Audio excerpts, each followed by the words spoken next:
Shalom, sahabat inspirasi. Mari kita membaca dari 1 Timotius pasal 6 ayat 8 dan 9. Asal ada makanan dan pakaian cukuplah. Tetapi mereka yang ingin kaya terjatuh ke dalam pencobaan, ke dalam jerat dan ke dalam berbagai-bagai nafsu yang hampa dan yang mencelakakan, yang menenggelamkan manusia ke dalam keruntuhan dan kebinasaan. Merasa selalu kurang adalah fenomena yang banyak dialami oleh orang-orang di era modern. Meskipun hidup di tengah kemajuan teknologi dan kelimpahan materi, masih banyak yang merasa bahwa mereka belum cukup memiliki.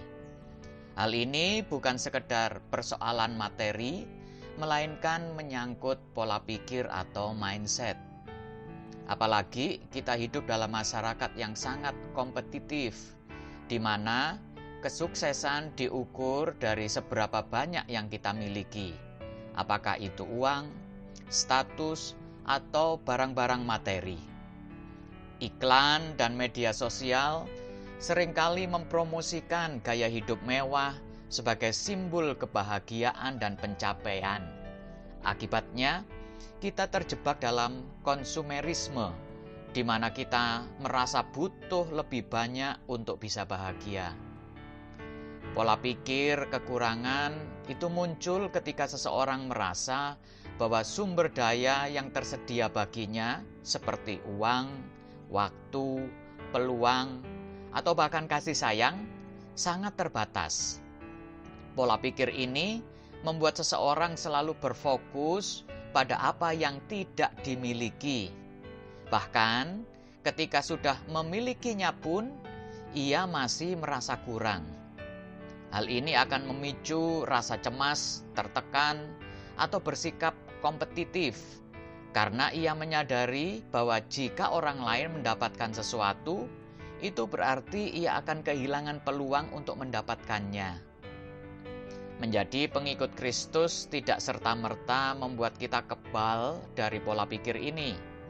Seseorang dengan pola pikir kekurangan dapat dikenali melalui pola perilaku, seperti kebiasaan menyimpan barang secara berlebihan, sering mengecilkan pencapaiannya, dan didominasi oleh banyak sekali rasa takut, seperti rasa takut tersaingi, takut berbagi ilmu, takut kehabisan, dan lain sebagainya. Mengapa kita merasa kekurangan? Selalu merasa tidak puas dengan kehidupan yang kita jalani? Sebab tidak ada kata cukup dalam hati kita. Kadang hidup adalah penerimaan. Bukan berarti mengajarkan kita untuk berpasrah pada keadaan, tetapi keberanian untuk merasa dan berkata cukup, seperti yang dinasihatkan oleh Rasul Paulus kepada Timotius.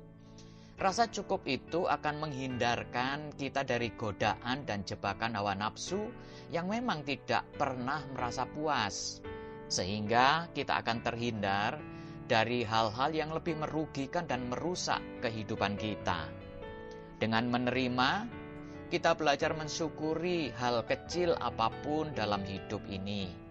Bersyukur masih dianugerahi kesehatan, bersyukur usaha pekerjaan kita berjalan baik, bersyukur memiliki keluarga yang saling menyayangi, dan sebagainya.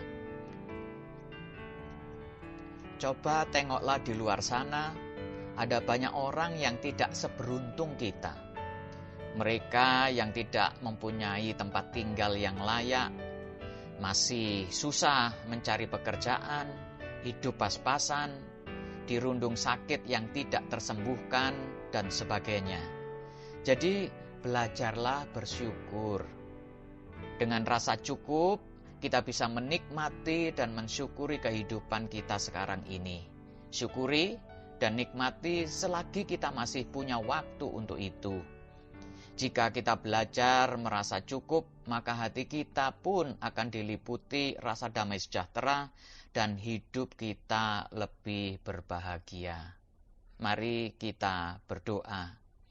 Ya Tuhan, ampunilah kami jika kami seringkali merasa tidak puas dengan kehidupan yang kami jalani saat ini. Ajarkanlah kepada kami untuk merasa cukup dengan apa yang kami miliki, menerima dan mensyukuri setiap berkat-berkat-Mu. Kami percaya Engkau selalu memelihara dan mencukupkan setiap apa yang menjadi keperluan kami. Dalam nama Tuhan Yesus Kristus kami berdoa. Haleluya.